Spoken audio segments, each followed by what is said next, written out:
நம்முடைய பத்திரிகை நண்பர்களை திருச்சியில் சந்தித்துக் கொண்டிருக்கின்றோம். கட்சியினுடைய மூத்த தலைவராக இருக்கக்கூடிய அண்ணன் இலக்கண்ணன் அவர்களுடைய இல்ல திருமண விழாவில் பங்கெடுப்பதற்காக வந்துவிட்டு நம்முடைய தலைவர்கள் எல்லோரும் என்னோடு வந்திருக்கின்றார்கள். மணமக்களை சந்தித்து வாழ்த்துவிட்டு பத்திரிகை நண்பர்கள் முன்பு அமர்ந்திருக்கின்றோம். ஆனால் நீங்க எந்த கேள்வி இருந்தாலும் கேளுங்க. என்ன எங்கிட்ட சொல்றதுக்கு எது இல்லை, நீங்க கேளுங்க.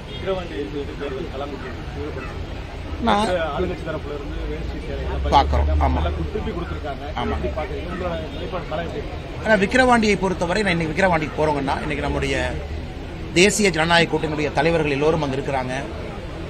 இன்னைக்கு சாயந்தரம் 6 மணிக்கு நம்முடைய தேசிய ஜனநாயக கூட்டணியுடைய தலைவர்கள் எல்லோரும் பாட்டாளி மக்கள் கட்சியினுடைய வேட்பாளர் திரு அன்புமணி அவர்களை ஆதரித்து பிரச்சாரம் செய்வதற்காக எல்லோரும் அங்க சேர்றோம். இன்னைக்கு ஒரு பிரம்மாண்டமான பொதுக்கூட்டம். நாளை முழு நாளும் பாரதிய ஜனதா கட்சி சார்பாக நானும் நம்முடைய தலைவர்கள் எல்லோரும் விக்கிரவாண்டியில் இருக்கோம், காலையிலிருந்து இரவு வரை.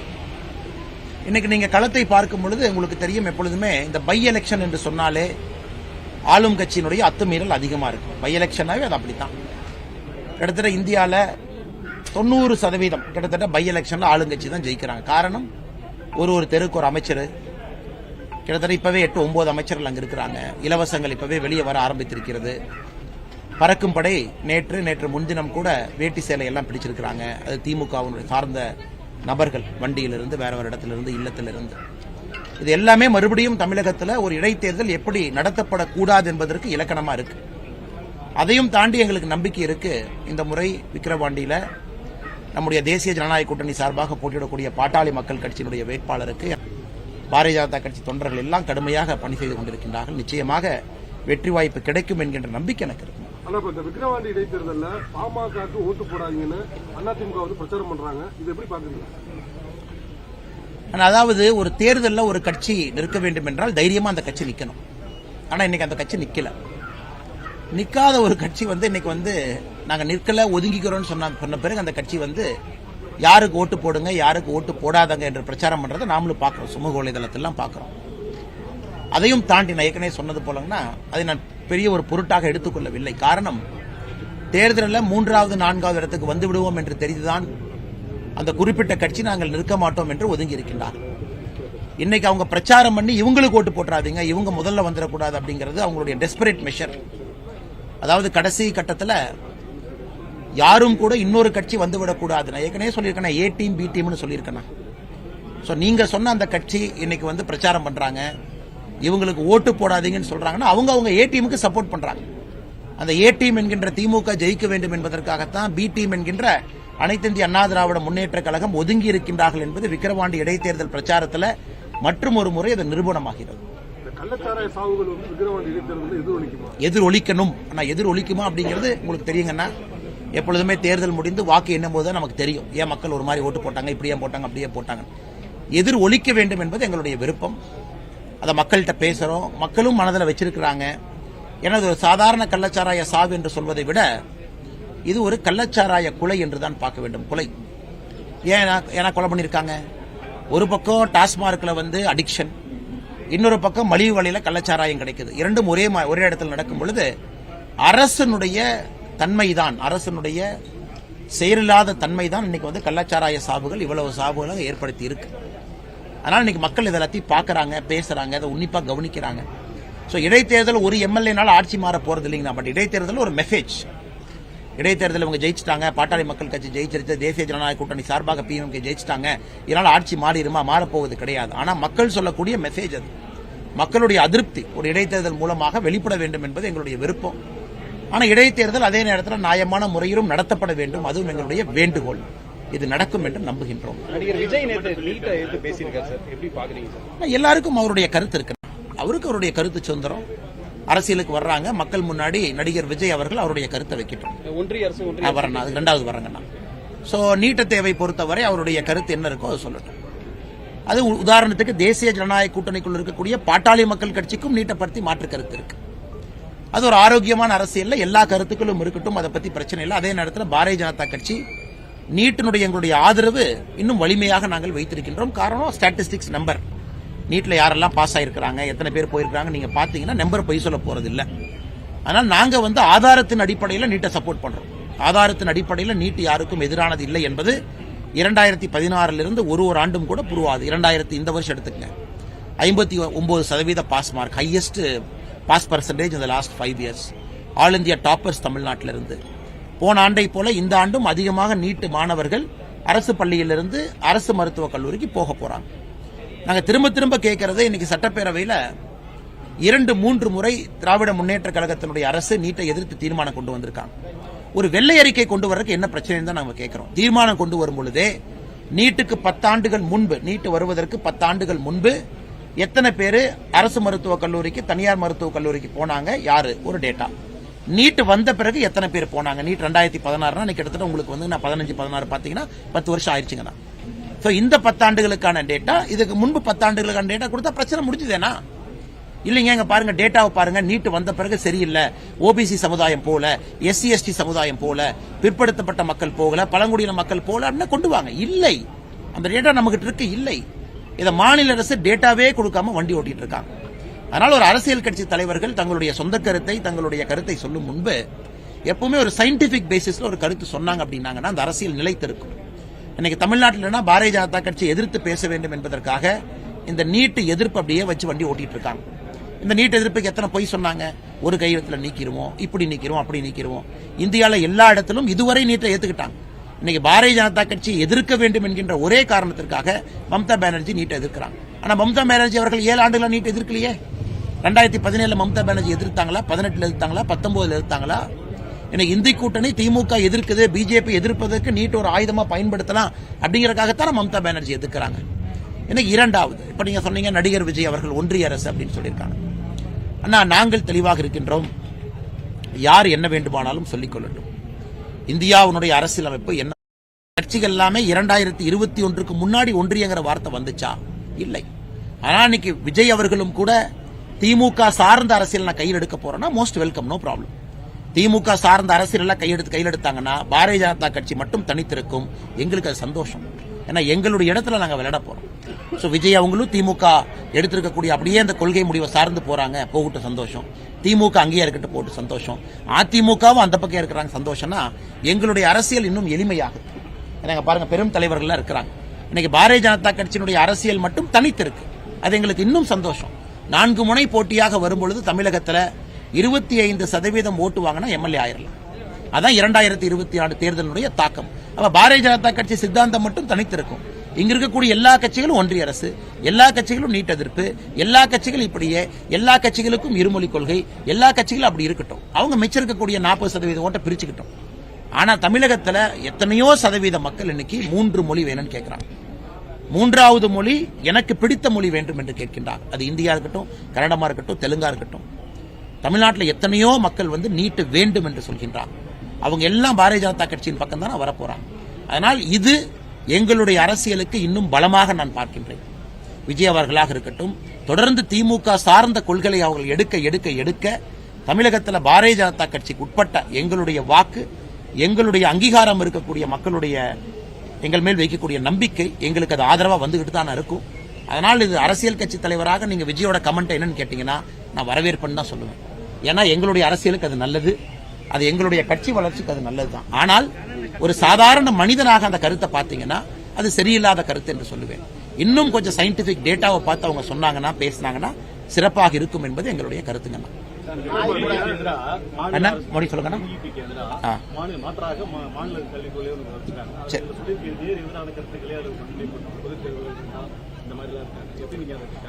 நான் 2 நாட்களுக்கு முன்பு பத்திரிகை நண்பர்களை பார்க்கும் பொழுதுங்கன்னா புதிய கல்விக் கொள்கையும் மாநில அரசு கொண்டு வந்திருக்கக்கூடிய கல்விக் கொள்கையை பத்தி நம்ம பேசணுங்கண்ணா. போன் மூலமாக தொழிலை விஸ்தாரப்படுத்துங்கன்னா உடனே முதலமைச்சர் அவர்கள் இது குலக்கல்வி அப்படிங்கிறாங்க. இந்த மாதிரி பாருங்க, இந்த மாதிரி முட்டாள்தனமான ஆர்குமெண்ட் அவங்க வச்சிருக்கிறாங்க. அடுத்து நீங்க சொல்லிக் கொடுங்கன்னு தான் நாங்களும் சொல்றோம், சொல்லிக் கொடுக்க வேண்டாம்னு சொல்லிங்கன்னா. ஆனா அதை குலக்கல்வி என்று சொன்னால் இது குலக்கல்வி இல்லையா என்பதுதான் எங்களுடைய கேள்வி. இன்னைக்கு மதராசால நிறைய பேர் படிக்கிறாங்க. மதராசால படிக்கக்கூடிய அந்த சிலபஸ், அதற்கு மாநில அரசினுடைய இந்த கல்விக் கொள்கை கொண்டு வந்திருக்கக்கூடிய குழு அங்கீகாரம் கொடுத்து அந்த மதராசாவினுடைய சிலபஸ் இந்தியாவில் இருக்கக்கூடிய ராணுவ பரீட்சை, டிஃபென்ஸ், இந்தியாவில் இருக்கக்கூடிய சிவில் பரீட்சை, இந்தியாவில் இருக்கக்கூடிய பேங்கிங் பரீட்சை, இதுக்கெல்லாம் நீங்க அங்கீகாரம் கொடுக்கணும் அப்படிங்கிறாங்க மத்திய அரசு. மதராசாவில் இருக்கக்கூடிய சிலபஸை மத்திய அரசினுடைய பேங்கிங், சிவில், டிஃபென்ஸ் எக்ஸாமினேஷனுக்கு இதை கொடுங்க. இது எப்படி ஏற்றுக்கொள்ள முடியும்? நீங்களே சொல்லுங்க. இந்தியாவை பொறுத்தவரை ஒரு பக்கம் செகுலர் எஜுகேஷனுங்கிறீங்க, மதராசா எஜுகேஷன் என்ட்ரன்ஸ் எக்ஸாமினேஷனுக்கு கொண்டு வந்தா மக்கள் ஒத்துக்குவாங்களா? இது வந்து மைனாரிட்டி பாலிடிக்ஸ் இல்ல அப்படின்னா எது மைனாரிட்டி பாலிடிக்ஸ்னா? அடுத்து இன்னொன்னு பாருங்க, எனக்கு எந்த பள்ளிக்கூடங்களாக இருந்தாலும் எல்லா பள்ளிக்கூடங்களும் அந்தந்த ஊர்ல ஸ்கூல் மேனேஜ்மெண்ட் கமிட்டி SMC ஒன்று வச்சிருக்காங்க. அந்த SMC யாரு கீழே வருதுனாங்கன்னா மக்களால் தேர்ந்தெடுக்கப்பட்ட பிரதிநிதிகளுக்கு கீழே வருது. ஒரு பஞ்சாயத்து கீழே, கார்பரேஷனுக்கு கீழே, முனிசிபாலிட்டி கீழே SMC வரும், ஸ்கூல் மேனேஜ்மெண்ட் கமிட்டி. இன்னைக்கு இவங்க என்ன சொல்றாங்க, மைனாரிட்டி நடத்தக்கூடிய பள்ளிக்கூடங்கள் SMCக்கு கீழே வரக்கூடாது. ஆனா மைனாரிட்டிக்கு இருக்கக்கூடிய அதிகாரம் இருக்கட்டுங்கண்ணா, அரசியலமைப்பு சட்டத்தில் இருக்கு, அதை நாங்களும் வரவேற்கிறோம், அது இருக்கட்டுங்கண்ணா. ஆனா மைனாரிட்டி பள்ளிகள் இருக்கக்கூடிய ஸ்கூல் மேனேஜ்மெண்ட் கமிட்டி இதுல வரக்கூடாது. இது மைனாரிட்டி அப்பீஸ்மெண்ட் இல்லை என்றால் எது மைனாரிட்டி அப்பீஸ்மெண்ட்? மக்கள் பிரதிநிதிகளுக்கு கீழே வரக்கூடாதுன்னா மக்கள் பிரதிநிதிகளை மக்கள் தானே தேர்ந்தெடுத்தாங்க, பாரதிய ஜனதா கட்சி தேர்ந்தெடுத்ததா? அடுத்து பாருங்க, உருது ஸ்கூல்ஸ் அதிகமா ஆரம்பிக்கணும். இதெல்லாம் மாநில அரசுடைய கல்விக் கொள்கையில கொடுத்திருக்காங்க. உருது ஸ்கூல் அதிகமா ஆரம்பிக்கணும், உருது டெக்ஸ்ட் புக் அதிகமா கொண்டு வரணும். இது உருது திணிப்பு இல்லையா? ஹிந்தி திணிப்புன்னு சொல்லக்கூடிய திமுக அரசு உருது பள்ளிகளை அதிகமாக ஆரம்பியுங்கள், உருது டெக்ஸ்ட் புக்கை கொண்டு வாங்கன்னு சொல்றாங்க. இது வந்து உருது திணிப்பு இல்லையா? எஜுகேஷன் ஒரு பக்கம் செக்குலரா இருக்கணும், ஒரு பக்கம் எல்லாருக்கும் சமமா இருக்கணும், அந்தந்த மதம் சார்ந்த பள்ளிக்கூடங்கள் இருக்கணும். ஆனா அதை வந்து நீங்க என்ன பண்றாங்க, சிஸ்டமிக்கா அதை வந்து உள்ள கொண்டு வர பாக்குறாங்க. நார்மல்சி ஆஃப் எஜுகேஷன் உள்ள கொண்டு வந்து ஒரு என்ட்ரன்ஸ் எக்ஸாமினேஷன் பரீட்சையில மதராசா பள்ளிக்கூடங்களுடைய சிலபஸை கொண்டு வரணும்னா எப்படி இதை ஏத்துக்குவீங்கன்னா? அப்புறம் மத்திய அரசுடைய கல்விக் கொள்கை, புதிய கல்விக் கொள்கை என்ன இருக்கோ அப்படியே கட் காப்பி பேஸ்ட். பக்கம் 13 4வது சரத்துல நாம வந்து தாய்மொழி தான் மூலதனமா இருக்கணும் டில் கிளாஸ் 5, முடிஞ்ச வரைக்கும் கிளாஸ் 8 கொண்டு போங்க, அதான் மீடியம் ஆஃப் இன்ஸ்ட்ரக்ஷன். இன்னைக்கு முதலாக இத்தனை ஆண்டுகள் கழித்து தமிழை வைத்து பிழைப்பு நடத்துகின்ற திராவிட முன்னேற்ற கழகம் 2024 கல்விக் கொள்கையில முதலா சொல்றாங்க தமிழை வந்து பயிற்று மொழியா கொண்டு வாங்க. இத்தனை காலமாக அது கிடையாது. அது பேஜ் நம்பர் 1ல. டெக்னாலஜி புதிய கல்விக் கொள்கை நம்மளுது, பேஜ் நம்பர் 40 பக்கம் 13. எல்லா கிளாஸ் ரூம்லயும் டெக்னாலஜி 8 இருக்கணும். மாநில அரசு கல்விக் கொள்கை பக்கம் 12. இன்க்ளூசிவ் எஜுகேஷன், ஜாதி வேற்றுமை இருக்கக்கூடாது, மொழி வேற்றுமை இருக்கக்கூடாது, ஆண் பெண் வேற்றுமை இருக்கக்கூடாது. நாம சொல்றது இன்க்ளூசிவ் எஜுகேஷன் பக்கம் 24. தமிழக அரசு பக்கம் 23 இன்க்ளூசிவ் எஜுகேஷன். கிரிட்டிக்கல் திங்கிங், வெறும் படிச்சுட்டு வாமிட் எடுக்காம கொஞ்சம் புத்தி கூர்மையாக யோசிச்சு அந்த கல்வியை பயன்படுத்தணும். பேஜ் நம்பர் 12 4 நம்மளுது. மாநில அரசு பேஜ் நம்பர் 7. லைப்ரரி, எல்லா இடத்துலயும் லைப்ரரி ஓபன் பண்ணணும், குழந்தைகளுக்கு லைப்ரரி படிக்கிறத ஊக்குவிக்கணும். பேஜ் நம்பர் 52 புதிய கல்விக் கொள்கை, இவங்க பேஜ் நம்பர் 13. அலுமினி என்கேஜ்மெண்ட், ஒரு பள்ளிக்கூடத்தில் இத்தனை ஆண்டுகளா படித்த குழந்தைகளை கண்டுபிடிச்சு ஒரு அலுமினி டேட்டாபேஸ கண்டுபிடிச்சு அவங்கள வருஷத்துக்கு ஒருக்கா பள்ளிக்கூடத்திற்கு அழைத்து ஒரு அலுமினி வச்சு என்கேஜ் பண்ணணும். புதிய கல்விக் கொள்கை பக்கம் 11 ஷரத்து 3. மாநில அரசுடைய கல்விக் கொள்கை பக்கம் 14. அடல்ட் எஜுகேஷன் சென்டர் AEC அப்படின்னு கொண்டு வர்றோம். இதன் மூலமா வொகேஷனல் ட்ரைனிங், புதிய கல்விக் கொள்கை பக்கம் 52. இதே வந்து அடல்ட் எஜுகேஷன் சென்டரை மாநில அரசு அடல்ட் லிட்டரசி சென்டர் மாத்திருக்காங்க. அங்க AEC, இங்க ALC அப்படிங்கிற பேரு பக்கம் 15. அடுத்து மைக்ரண்ட் லேபரர்ஸ், இங்க இருக்கக்கூடிய நார்த் இந்தியன் லேபரர் திருச்சியில் இருந்தாலும் கூட அவர்களுக்கும் நம்முடைய குழந்தைகளுக்கு ஈடாக ஒரு பள்ளிக்கூடத்தில் அந்த குழந்தைய படிக்க வைக்கணும், சீட்டு கொடுக்கணும். இது வந்து மத்திய அரசுடைய கொள்கை பக்கம் 10. மாநில அரசு இதே கொள்கை எடுத்திருக்கிறாங்க பக்கம் 23. பேசிட்டே போலாங்க ஸ்போர்ட்ஸ். அதனால இதை கம்பேர் பண்ண ஆரம்பிச்சீங்கன்னா புதிய கல்விக் கொள்கை என்பது மத்திய அரசுடைய கல்விக் கொள்கை எடுத்து அவங்களுக்கு இருக்கக்கூடிய 2 எக்ஸாமினேஷன், சரிப்பா அவங்க வந்து டேர்ம் எக்ஸாமினேஷனை மாத்திருக்காங்க மத்திய அரசு, கிளாஸ் 3, கிளாஸ் 5, கிளாஸ் 8 கொண்டு இருக்காங்க, அதை அப்போஸ் பண்ற மாதிரி பண்ணு, மதராசா பள்ளிக்கூடத்தை சிஸ்டமைஸ் பண்ணு, உருது பள்ளிக்கூடத்தை அதிகமா ஆரம்பி, இந்த மாதிரி ஒரு 4 தெளிச்சுட்டு இது ஒரு வித்தியாசமான கல்விக் கொள்கை அப்படின்னு தூக்கிட்டு வந்திருக்கிறாங்க.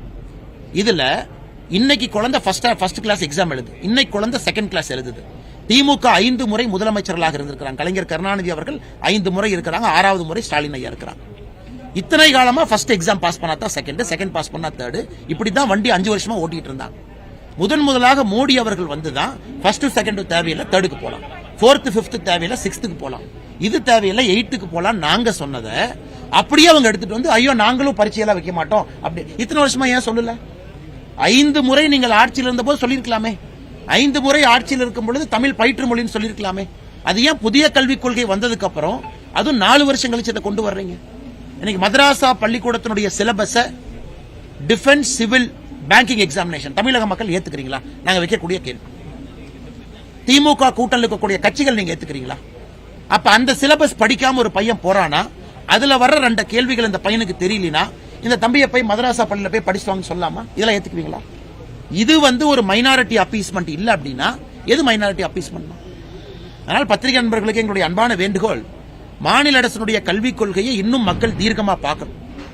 எதுவுமே இல்லாம மத்திய அரசுடைய கல்விக் கொள்கை எடுத்து அப்படியே கட்டு காப்பி பேஸ்ட் அடிச்சுட்டு அரசியலுக்காக 2 விஷயத்தை அப்போஸ் பண்ணிட்டு இதை வைத்து மறுபடியும் ஒரு அரசியல் நாடகம் போட பாக்குறாங்க.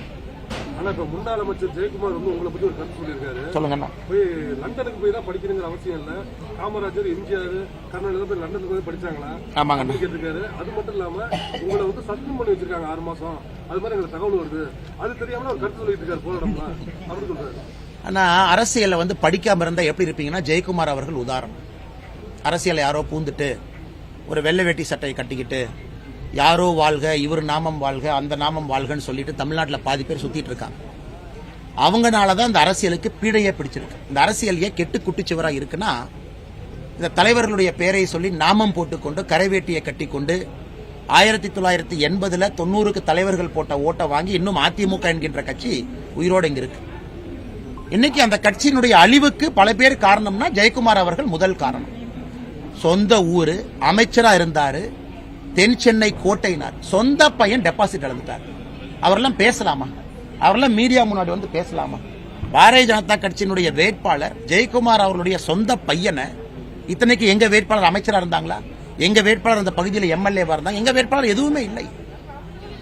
இவர் அமைச்சரா இருந்து இத்தனை ஆண்டுகள் கட்டி ஆண்டு இது என்னுடைய கோட்டைன்னு சொல்லக்கூடிய அந்த மனிதர் பையன் டெபாசிட் வாங்கல தென் சென்னை. அதனால இவரெல்லாம் அந்த பேச்சை நம்ம சீரியஸா எடுத்துக்கலாமா? அதனால எனக்கு படிக்க பிடித்திருக்கிறது, நான் படிக்க போறேன். உங்களுக்கு படிக்க பிடிக்கலையா? நீங்க கரவேட்டி கட்டிக்கிட்டு அதே அரசியல தமிழ்நாட்டு மக்கள் பாரு. இளைஞர்கள் விரும்புறாங்க, ஒரு பொலிட்டீஷியன் அப்டேட்டடா இருக்கணும் விரும்புறாங்க. அப்டேட்டடா இருக்கும். ஃபேபியன் சோசியலிசம் தெரிஞ்சுக்கணும். ஏன் யூரோப்பியன் நாடுகள்லாம் ரைட்டை நோக்கி போது தெரிஞ்சுக்கணும். இன்னைக்கு இங்கிலாந்துல எலெக்ஷன் நடக்குது, ஏன் லேபர் பெரிய அளவில் ஜெயிக்க போறாங்க புரிஞ்சுக்கணும். எப்படி பாலிடிக்ஸ் மாறுது, இளைஞர்கள் வந்த பிறகு எப்படி அவங்க மனநிலை மாறுது தெரிஞ்சுக்கணும். ஏன்னா அரசியல் இருக்கும் பொழுது உங்களை மெருகேற்றிக் கொள்ள வேண்டிய பொறுப்பு உங்களுக்கு இருக்கு. எதுவுமே இல்ல, காலையில வீட்டுல லுங்கியை கட்டிட்டு பிரஸ் மீட் வைப்பேன் ஜெயக்குமார் அண்ணன், சாயந்தரம் லுங்கி கட்டிட்டு நைட் 8:30 மணிக்கு ஒரு பிரஸ் மீட் வைப்பேன். இந்த 2 வச்சா கட்சி வளர்ந்துருமானே? அப்புறம் என்னை கட்சியிலிருந்து நடவடிக்கை எடுத்திருக்காங்க, சஸ்பெண்ட் பண்ணிருக்காங்கன்னா எங்க உட்கார்ந்து நான் பேசிட்டு இருக்கேன்? ஜெயக்குமார் அவர்களுக்கு அதிமுக காரங்க தலைவர்கள்லாம் சாமி வேண்டி எப்படியாச்சும் இந்த அண்ணாமலை வெளியே அனுப்பிடணும், எப்படியாச்சும் இந்த அண்ணாமலை பாரதிய ஜனதா கட்சியிலிருந்து வெளியே வச்சுட்டா அவங்க தப்பிச்சுக்குவாங்க. எங்கேயும் போறது இல்ல, இங்கதான் இருக்க போறேன்னா. அதனால எவ்வளவு சாமி வேணாலும் ஜெயக்குமாரனை கும்பிட்டும் சாமி இந்த அண்ணாமலையை மட்டும் பாஜக, ஏன்னா அண்ணாமலைங்கிறது பாஜக 1,00,000ல் ஒருத்தர்.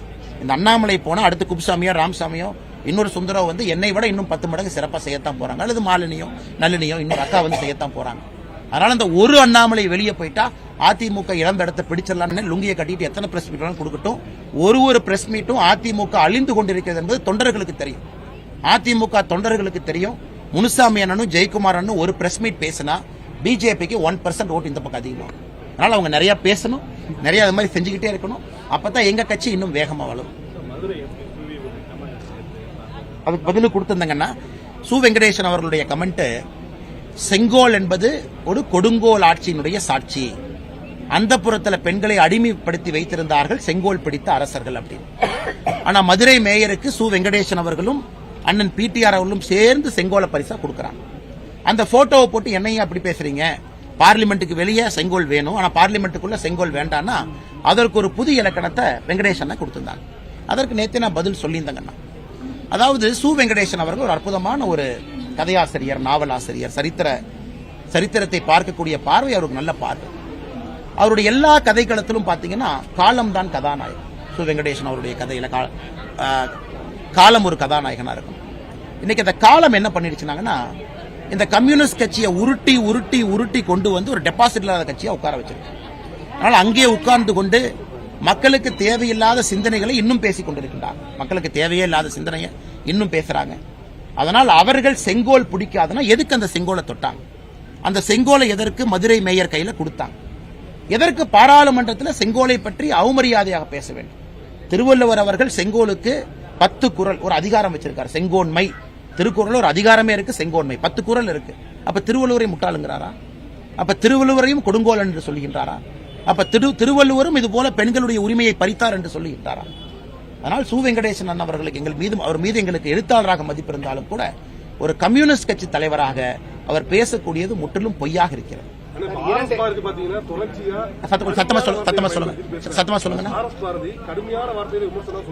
அண்ணே, ஆர்.எஸ். பாரதி அவர்களை பொறுத்த வரைக்கும் என்ன, நான் இத்தனை காலமா இந்த பூனைக்கு யார் மணி கட்டுறதுன்னு வருகின்ற செவ்வாய்க்கிழமை காலை சென்னை கோர்ட்ல நானே அப்பியர் ஆகி ஆர்.எஸ். பாரதி அவர்களுக்கு ஒரு டிஃபமேஷன் நோட்டீஸ் கொடுத்து ஒரு வாரம் ஆச்சுங்கண்ணா.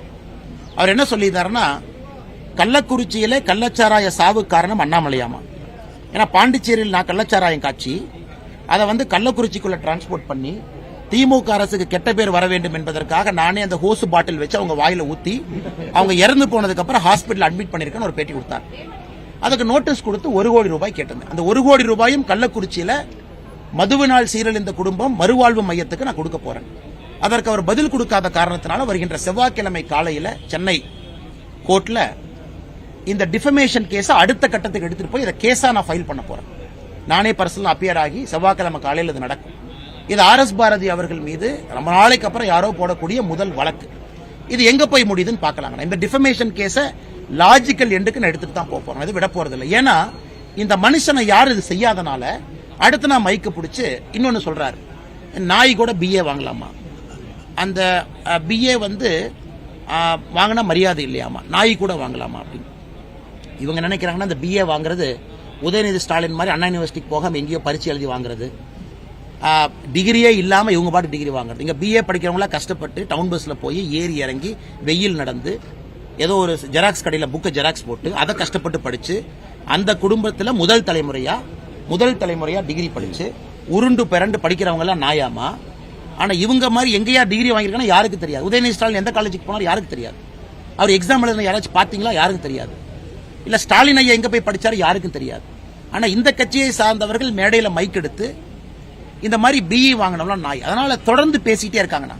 இதற்கு ஒரு இடத்துல மணி கட்டி ஆகணும். அதனால தான் நான் முடிவு செய்திருக்கின்றேன், இந்த கள்ளக்குறிச்சியில என்னை பற்றி பேசி அவதூறு இன்னைக்கு வழக்காக நான் முன்னெடுக்க போகின்றேன். எப்பவுமே நோட்டீஸ் கொடுப்போம், நோட்டீஸ்க்கு அப்புறம் ஆக்ஷன் எடுக்க மாட்டோம். ஆனா அது வழக்காக செவ்வாய்க்கிழமை மாத்தி கொண்டு போறோம். சார், 2 மேயர் ராஜினாமா பண்ணிருக்காங்க. ஆமாங்கண்ணா. அதுக்கு பின்னணியில என்ன இருக்குன்னு நினைக்கிறீங்க? ஆனா நீங்க பாருங்க, ஒரு காலத்துல மேயர்னா எவ்வளவு மரியாதைங்கண்ணா. இன்னைக்கு இந்த 2 மேயர்ல ஒரு மேயர் கோயம்புத்தூரை சார்ந்த மேயர். எதுக்கு? அந்த மேயருடைய சொந்த வார்டுல நம்ம கட்சி 300 ஓட்டு ஜாஸ்தியா வாங்கிடுச்சாங்க. காரணம், அந்த மேயருடைய சொந்த வார்டுல நம்ம பிஜேபி நம்ம கட்சிக்காரங்க உழைத்து நம்ம வேட்பாளர் அந்த இடத்துல 300 ஓட்டு அதிகமா வாங்கிட்டாராமா. அந்த ராஜ்குமார வரவர உடனே திமுக ஒரு கோஷ்டி இந்த மேயர் செந்தில் பாலாஜி ஆள், அதனால இவரை தூக்குங்க. எப்படி 300 ஓட்டு இவங்க வாங்கியிருக்கலாம்? ஒருவேளை அண்ணாமலைக்கு அவங்க உதவி பண்ணிருப்பாங்களா? இப்படின்னு ஒரு பொருள் கோயம்புத்தூர். இன்னொரு பக்கம் மேயருடைய கணவர் கரப்ட் அப்படின்னு ஒரு பொருள். இன்னொரு பக்கம் இந்த மேயர் சரியில்லை ஒரு பொருள். ஆனா மொத்தமா சொல்லணும்னா திமுக கட்சியே சரியில்லை. அந்த மேயரை மாத்தினா பிரயோஜனம். அந்த திருநெல்வேலி மேயர் நீங்க சொன்னீங்கல்ல, இன்னொன்னு திருநெல்வேலி மேயர் அல்ல, அந்த மேயரை நீக்கணும். திமுக காரனே கையெழுத்து போட்டு திமுகவினுடைய கவுன்சிலர்ஸே கையெழுத்து போட்டு நீக்கணும் இருக்காங்க. அந்த மேயர் தானே திருநெல்வேலியில் வெள்ளம் வந்த போது சேலத்தில் போய் பந்தல் போட்டுட்டு இருந்தார், அவர் தானே அது. அதனால் தமிழகத்தை பொறுத்த வரைக்கும் எல்லா மேயரையும் நீக்கிட்டீங்கன்னா நான் நிம்மதியா இருக்கும். நீங்க 2 மேயரை மட்டும் நீக்காதீங்க. எல்லா மேயரையும் நீக்கிட்டீங்கன்னா அந்த மேயர் ஆபீஸ்க்கு ஒரு அழகு வரும், மேயர் ஆபீஸ்க்கு ஒரு கம்பீரம் வரும். இந்த கரப்ஷன் இல்லாம மக்கள் நிம்மதியா போய் கார்பரேஷன் மாநகராட்சியில வேலையை முடிச்சுட்டு வருவாங்க. அதனால எங்க அன்பை வேண்டுகோள், ஏன் 2 பேர்த்த நீக்கிறீங்க? எல்லாத்தையும் நீக்கிட்டா உங்களுக்கு புண்ணியமா போகும். நன்றி.